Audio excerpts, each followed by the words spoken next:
My wife handed me divorce papers and said I'd get nothing after 18 years. Her lawyer laughed, her boyfriend smirked, and she had it all figured out. What Jessica didn't know, the quiet husband she was discarding had been watching. Every hidden account, every lie, every crime. When they came knocking about money laundering, she realized her biggest mistake, underestimating the man who built half her empire. My name is Angelo Lynch. I'm 44 years old, and I thought I had it all figured out. I ran the back-end operations for Lynch & Associates Interior Design. Well, technically it was just Jessica Lynch Design, but I'd built half that business with my own two hands. While Jessica charmed clients with her creative vision, I was the guy making sure the numbers added up, the contracts got signed, and the projects actually got finished on time. That Tuesday morning started like any other. I was in the kitchen making coffee when Jessica walked in, already dressed for the day in one of those sharp business suits that cost more than most people's rent. She had this manila envelope in her hand, and she set it down on the counter with this weird finality, like she was placing a chess piece. "Angelo," Jessica said, not even looking at me. "I've made a decision." I turned around, coffee mug halfway to my lips. "What kind of decision?" She slid the envelope toward me. "I want a divorce." The words hit me like a sledgehammer to the chest. 18 years. 18 years of building something together, of late nights planning the business, of me handling every boring detail while she got to be the creative star. And this was how it ended. With paperwork on a Tuesday morning, I opened the envelope with shaking hands. The divorce papers were already drawn up, already signed by her. As I read through them, my blood started to boil. According to these documents, I was getting nothing. Zero. The house we'd bought together, renovated together, hers. The business I'd helped build from the ground up, hers. The savings account I contributed to for nearly 2 decades, hers. "Jessica, what the hell is this?" Angelo asked, his voice getting harder. She finally looked at me then, her eyes cold as winter. "It's reality, Angelo. You were never really a partner in the business. You were support staff. The company is in my name, the house is in my name, and frankly, you should be grateful I'm not asking for alimony." I felt something shift inside me then.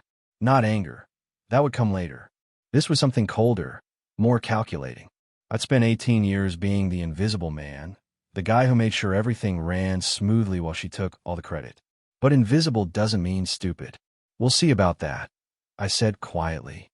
Jessica laughed, actually laughed. "Angelo, don't make this harder than it needs to be. My lawyer says this is pretty cut and dried. You don't have any legal claim to the business, and the house was purchased primarily with my earnings." I set the papers down carefully and looked at my wife, soon-to-be ex-wife. "Your earnings? Is that what we're calling it now?" She gathered up her purse and headed for the door. "I'll be staying at my sister's for a while. You have 2 weeks to find another place." After she left, I sat in that kitchen for a long time, staring at those papers. But my mind wasn't on the divorce. It was on 18 years of financial records, client contracts, and business dealings that I knew better than anyone else alive. Jessica might have thought she was discarding dead weight, but she just made the biggest mistake of her life. I wasn't going down without a fight. After Jessica left that morning, I sat in our kitchen, my kitchen now, I guess, staring at those divorce papers until the coffee went cold. 18 years of marriage, and she thought she could just write me out of the story like I'd never existed. The woman had seriously underestimated who she was dealing with. I walked into what used to be our shared home office, the place where we'd built Jessica Lynch Design from nothing. Back in 2006, when Jessica had this crazy idea about starting her own interior design firm, I was the one who believed in her. I was the one who maxed out her credit cards to buy her first samples. I was the one who stayed up until 3 in the morning building her website from scratch, because we couldn't afford to hire anyone. Angelo pulled out the old filing cabinet and started going through the early records. Those first few years, when money was tight and every client mattered, I'd handled everything. Client contracts, vendor relationships, insurance, taxes, all of it. Jessica focused on the creative side while I made sure we had a business instead of just an expensive hobby. I found what I was looking for in the third drawer, the original partnership agreement we drafted in 2007. Jessica's signature was right there next to mine, establishing Lynch & Associates as a joint venture. Somehow, that document had gotten lost when she incorporated the business under just her name in 2015. Convenient memory lapse on her part. But that was just the beginning. I spent the next few hours pulling together a timeline of everything I'd contributed to the business. The major client relationships I'd cultivated, like the Brennan Hotel chain contract that now made up 30% of our revenue. The vendor partnerships I negotiated that saved us thousands every year. The financial systems I'd implemented that turned us from a struggling startup into a profitable company. My phone buzzed. Text from Jessica. Angelo, I hope you're being reasonable about this. Fighting me will only make things expensive for both of us. I looked at that message and laughed out loud. Expensive? She had no idea what expensive looked like. I called my old college buddy Marcus, who'd become a paralegal at a downtown firm. Marcus, it's Angelo. I need some legal advice, and I need it fast. What's going on, man? Marcus asked. Jessica wants a divorce, and she thinks she's taking everything. Problem is, she forgot I've got 18 years worth of receipts. Marcus whistled low. Dude, you need to get down here tomorrow. Bring everything you've got. That night, I barely slept. But it wasn't anxiety keeping me awake. It was anticipation. Jessica thought she was discarding dead weight, but she'd actually just declared war on the one person who knew exactly where all her weak spots were. She wanted to find out what kind of man she'd been married to for 18 years. She was about to get a master class. Marcus looked over the partnership agreement with the sharp eyes of someone who'd spent 5 years working in legal. We were sitting in a diner downtown, away from prying eyes, and I could see the wheels turning in his head. This is solid gold, Angelo, Marcus said, tapping the document. If this holds up, it establishes you as a 50-50 partner from day one. That's what I thought, Angelo replied, sipping his coffee. But I need more than just one document. Jessica's got expensive lawyers, and they'll try to tear this apart. Marcus nodded. You need a paper trail, bank records, tax returns, anything that shows you as more than just an employee. I'd already thought of that. I've got 18 years of joint tax returns where we filed the business income together. I've got bank statements showing I contributed my own money to startup costs. Hell, I've got emails from 2008 where Jessica specifically refers to me as her business partner. Now you're talking. Marcus grinned. But you're going to need technical help too. Digital forensics, maybe some financial analysis. That's when I thought of Tommy Reeves. We'd gone to high school together, and now he ran a small IT consulting firm. More importantly, Tommy was the kind of guy who could find digital breadcrumbs that other people thought they'd erased. I called Tommy that afternoon. Tommy, it's Angelo Lynch. I need your help with something sensitive. What kind of sensitive? Tommy asked. The kind where my wife thinks she can delete me from 18 years of business records, Angelo said grimly. Tommy laughed. Buddy, you called the right guy. When do we start? Within 2 days, I had my team assembled. Marcus handling the legal research, Tommy working on digital recovery, and me coordinating everything while pretending to be the defeated husband Jessica expected. The beauty of being married to someone for 18 years is that you know their habits. Jessica always worked late on Thursdays, which gave me access to her home office. I spent 3 hours copying files onto encrypted drives while she was at the studio. What I found made my blood boil. Email chains with her lawyer going back 6 months, discussing strategies to minimize my claims. Financial projections for the business that didn't include my salary. Draft agreements with new business partners that would conveniently start right after our divorce was finalized. She'd been planning this for months, maybe longer. While I was working my tail off to keep the business running, she was plotting to cut me out entirely. That night, Jessica came home around 11, looking tired but satisfied. How are you holding up? Jessica asked, actually sounding concerned. I'm managing, Angelo said carefully. This is all pretty overwhelming. She nodded sympathetically. I know it's hard, but once everything's settled, you'll see this is better for both of us. I looked at my wife, my soon-to-be ex-wife, and marveled at how easy it was for her to lie. But then again, she'd been practicing for months. You're probably right, I said. I just want this to be over. Jessica smiled and headed upstairs. She had no idea that while she'd been planning my destruction, I'd been building the foundation for hers. Tommy's digital forensics turned up things I never expected. We were back in his cluttered office, surrounded by computer monitors and the smell of energy drinks, when he dropped the first bombshell. Angelo, your wife's been busy, Tommy said, pointing at his screen. Look at these deleted emails. The recovery software had pulled up correspondence between Jessica and someone named Derek Hoffman. Emails that had been carefully deleted from her main account, but were still cached on the server. Who's Derek Hoffman? Angelo asked. Good question. According to his LinkedIn, he's a business development consultant, Tommy replied. But look at these payment records. Tommy pulled up bank statements that showed regular transfers to Hoffman Strategic Consulting, payments that had been categorized as marketing expenses in our business accounting. But the amounts were way too large for marketing, and the timing was suspicious. This goes back 2 years, I said, studying the pattern. Right around when Jessica started talking about expanding the business model. It gets better, Tommy said with a grin. I found hotel receipts. Your wife and Mr. Hoffman have been taking a lot of business trips together. Always separate rooms on the company card. But the restaurants they visited? Definitely not business establishments. I felt my jaw tighten. Not just divorce then. Adultery. And she'd been funding it with money from our business. Can you prove the affair? Angelo asked. I can prove they've been spending a lot of time together in expensive places, Tommy replied. Whether that constitutes an affair is up to a judge to decide. Marcus called that evening with more good news. I found 3 more businesses that Jessica's been involved with. Shell companies, looks like, all incorporated in Delaware, all with different registered agents. What kind of businesses? Angelo asked. That's the interesting part. They're all in the same industry as Lynch Design, but they're based in different states.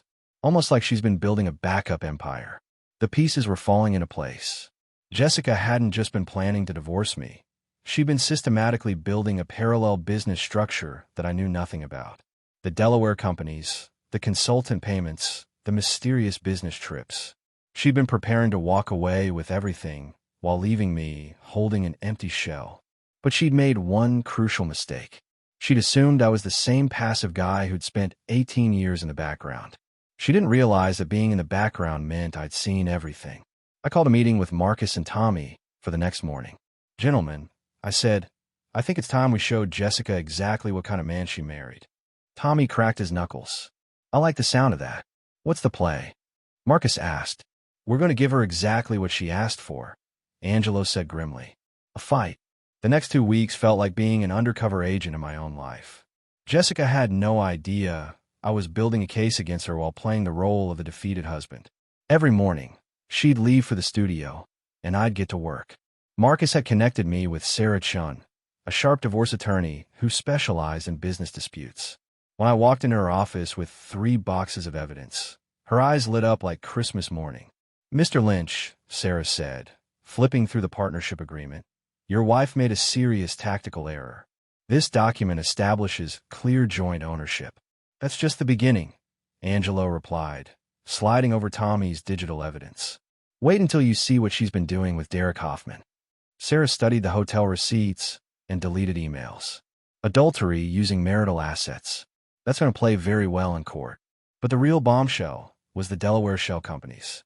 Tommy had traced the money trail, and it painted a picture of systematic fraud. Jessica had been funneling client payments through these fake businesses, then moving the money into accounts I didn't know existed. She's been stealing from her own company, Sarah said, shaking her head. And since you're legally a partner, she's been stealing from you too. That evening, Jessica came home looking stressed. Her confident facade was starting to show cracks. Angelo, my lawyer wants to meet with you tomorrow, Jessica said, not quite meeting my eyes. Just to go over the settlement terms. Of course, Angelo replied calmly. I'm looking forward to it. Jessica gave me a sharp look. You seem different lately. More. I don't know, confident. I shrugged. Maybe I'm just accepting the situation. You're right. Fighting this would probably just cost us both money. She relaxed slightly. Exactly. This way, we can both move on with our lives. Speaking of moving on, Angelo said casually, how's Derek handling all this stress? Jessica went perfectly still. Who's Derek? Derek Hoffman. Your business consultant. I watched her face carefully. I was just wondering if you need to keep working with him after the divorce. I don't know what you're talking about, Jessica said, but her voice had gone tight. Probably not important anyway, I said with a smile. I'm sure it'll all work out. That night, Jessica was on her phone until well past midnight, whispering urgently to someone. Probably Derek, probably her lawyer, maybe both. The panic was setting in. Good. Let her panic. Tomorrow, she'd find out exactly what kind of man she'd underestimated. The divorce hearing was scheduled for 10 a.m., and I walked into that courtroom feeling like a boxer who'd been training for the fight of his life. Jessica sat with her high-priced attorney, Richard Steinberg, both of them looking confident and prepared. Sarah had coached me on what to expect. Steinberg would try to paint me as a disgruntled employee seeking an undeserved windfall. He'd argue that the partnership agreement was invalid, that I contributed nothing of real value to the business. Your Honor, Steinberg began, my client built Lynch Design from nothing while Mr. Lynch provided only basic administrative support. He painted Jessica as the creative genius, the driving force behind every success. According to him, I was dead weight that she'd carried out of loyalty. Then Sarah stood up, and everything changed. Your Honor, I'd like to submit evidence showing the true nature of this business relationship, Sarah said, handing over our documentation. The judge reviewed the partnership agreement, the tax returns, the bank records showing my financial contributions. I watched Jessica's face grow pale as the evidence mounted. But then Steinberg played his trump card. Your Honor, this is simply a vindictive husband trying to punish his wife for seeking a divorce. The judge looked at me. Mr. Lynch, do you have any final evidence to present? This was the moment. I stood up, my voice steady despite my racing heart. Actually, Your Honor, I do, Angelo said, producing the folder Tommy had prepared. I'd like to submit evidence of systematic fraud and adultery using marital assets. I watched Jessica's confident smirk vanish as the judge opened the folder. Hotel receipts, deleted emails, financial records showing payments to Derek Hoffman, evidence of the Delaware shell companies and the money that had been siphoned from our business. These documents show adultery funded by company money, financial fraud, and business assets hidden from the marital estate. I continued. Jessica leaned over to whisper frantically to Steinberg, but he looked like he'd been hit by a truck. This wasn't the weak, defeated husband they prepared to face. Your Honor, Steinberg stammered, this is irrelevant to the divorce proceedings. I'll decide what's relevant. The judge cut him off, studying the evidence. Ms. Lynch, are you prepared to explain these expenditures? Jessica's face had gone completely white. The woman who'd told me I should have been a better husband was now facing evidence that she'd been the one destroying our marriage. I think we need a recess, Steinberg said quickly. As the judge called for a break, I caught Jessica's eye. She looked at me like she was seeing a stranger. Good, because the man she'd married would have rolled over and taken whatever she offered. But the man she was divorcing? He fought back.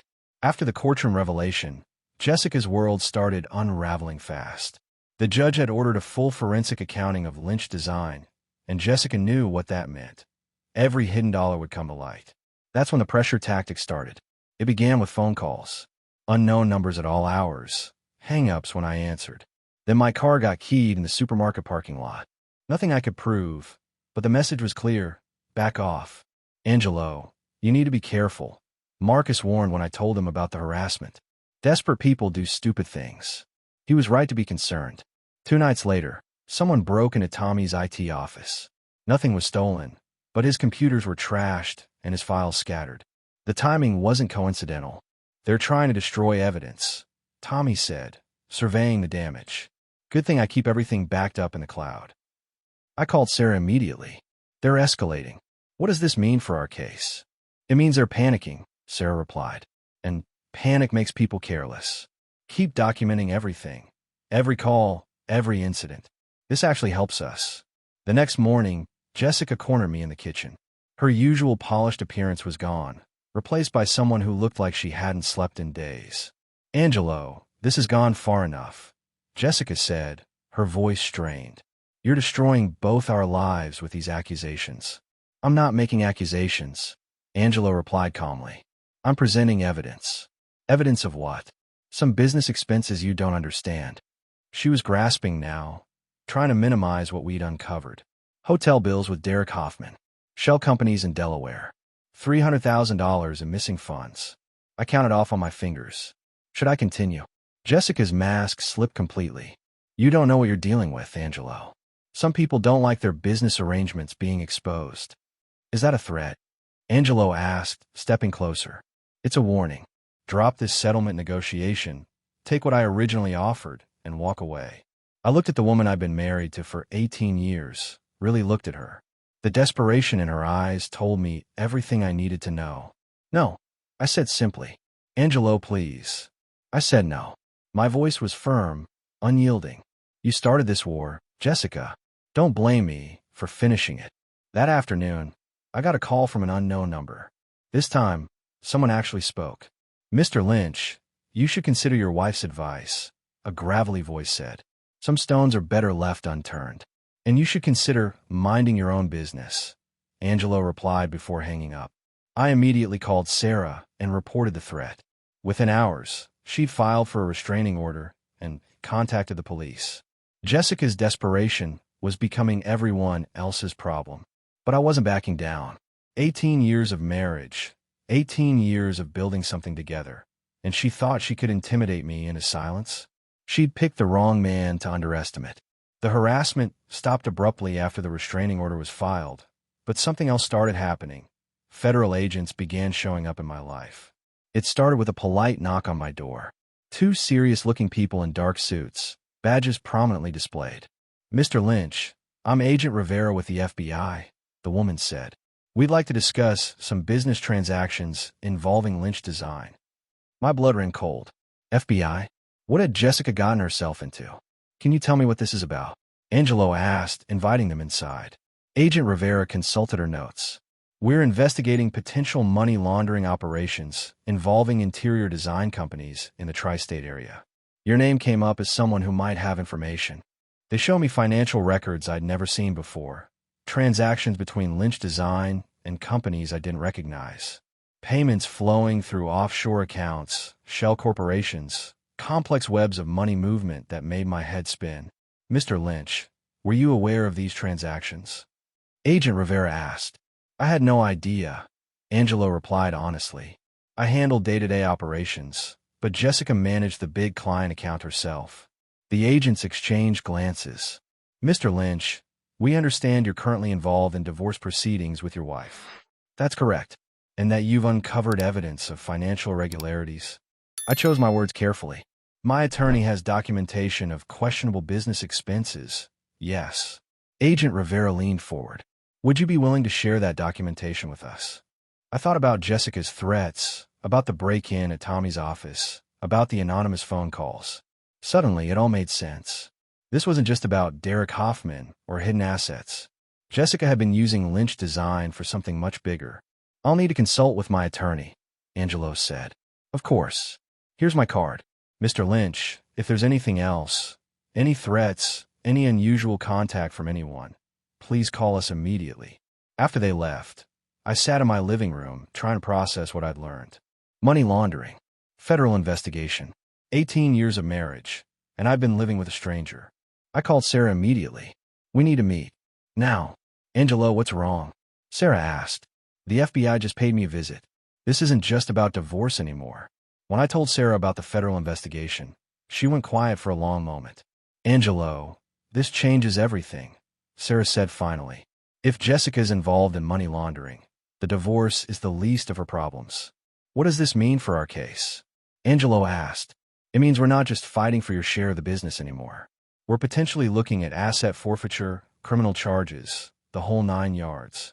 I thought about Jessica's panic, her desperate attempts to make me back down. She wasn't just trying to protect her affair or her hidden assets.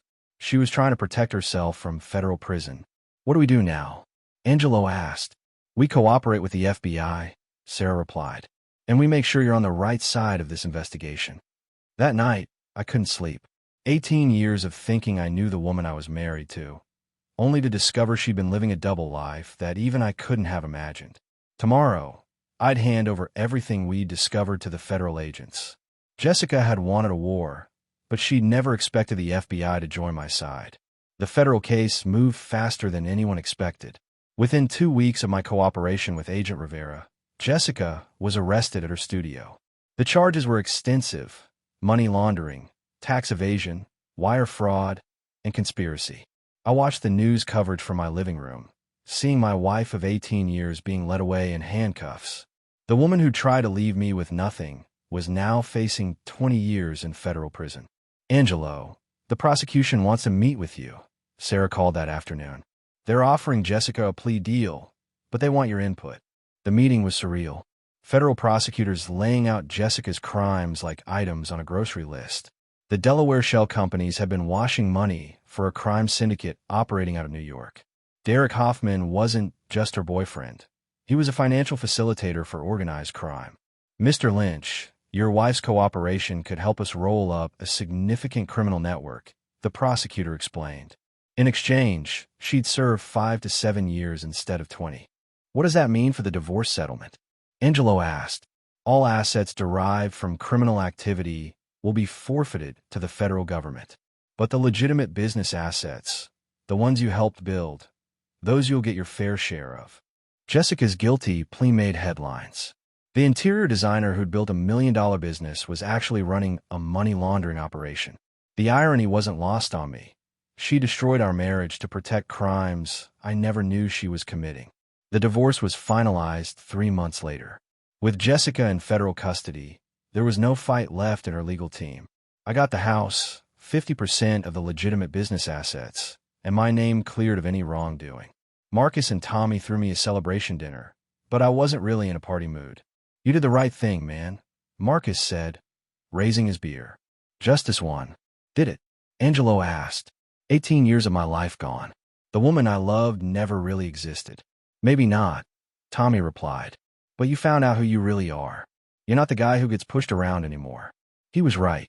The quiet, accommodating husband was gone. In his place was someone who'd stared down federal criminals and won. 6 months later, I sold the house and moved to a small coastal town in Maine. The settlement money was enough to buy a cottage near the ocean and start fresh. I found peace in the simple routine. Morning coffee watching the sunrise, afternoon walks on the beach, evening reads by the fireplace. For the first time in decades, I was living for myself. Jessica wrote me one letter from prison, a rambling apology that tried to explain how she'd gotten involved with the wrong people, how everything had spiraled out of control. I read it once, then burned it. The past was gone. I was 44 years old with decades ahead of me, and I was finally free. 2 years after the divorce, I was working in my garden when the phone rang. Agent Rivera's name appeared on the caller ID. "Mr. Lynch, I wanted to update you on the case," Agent Rivera said. "Jessica's testimony helped us convict 12 people involved in the money laundering operation." "How's she doing?" Angelo asked, surprised by his own concern. "She's adjusting to prison life. Model prisoner, from what I hear. She'll be eligible for parole in 3 years." After hanging up, I sat on my porch overlooking the Atlantic. The cottage was small but perfect. 2 bedrooms, a workshop where I'd started making furniture, and enough land for a proper garden. The town had welcomed me quietly. No one asked too many questions about why a 46-year-old man had suddenly appeared with enough money to buy property, but no apparent job. I told the few people who'd asked that I was a retired business consultant. Close enough to the truth. My neighbor, Susan, brought over fresh blueberry muffins that afternoon. She was a widow in her early 40s, a librarian with kind eyes and a gentle sense of humor. "Angelo, there's a town meeting tonight about the harbor renovation project," Susan said. "You should come. They could use someone with business experience." I've been avoiding local politics, preferring to keep a low profile. But the invitation felt like an opportunity to contribute something positive. "Sure," Angelo replied. "I'll be there." The meeting was held in the old town hall, maybe 30 people discussing plans to restore the historic fishing pier. As they talked about budgets and timelines, I found myself remembering the skills I developed over 18 years of running operations. "If I may," I said, standing up, "I have some experience with project management. I'd be happy to help coordinate the renovation." That was the beginning of my real new life. Not just hiding from the past, but building something meaningful again. Within 6 months, I was heading the harbor committee. Within a year, I'd started a small consulting business helping local businesses with their operations. Susan and I had been dating for 8 months when she asked about my past. "I was married for 18 years, Angelo told her as they walked along the beach. "It didn't end well. Do you want to talk about it?" Susan asked gently. "Someday," I replied. "But not today." She squeezed my hand, understanding without needing details. The funny thing about starting over at 46 is that you know yourself better. You know what you want, what you won't tolerate, what really matters. Jessica had thought she was discarding deadweight when she divorced me. Instead, she'd freed me to become the man I was always meant to be. Standing on that beach, watching the sunset paint the sky orange and purple, I felt something I hadn't experienced in years. Genuine happiness. Not the complicated, conditional happiness of trying to please someone else, but the simple satisfaction of a life lived on your own terms. Jessica was serving federal time for money laundering. Derek Hoffman was in witness protection. The crime syndicate had been dismantled, and I was free, finally and completely free, watching the ocean and planning a future that belonged entirely to me.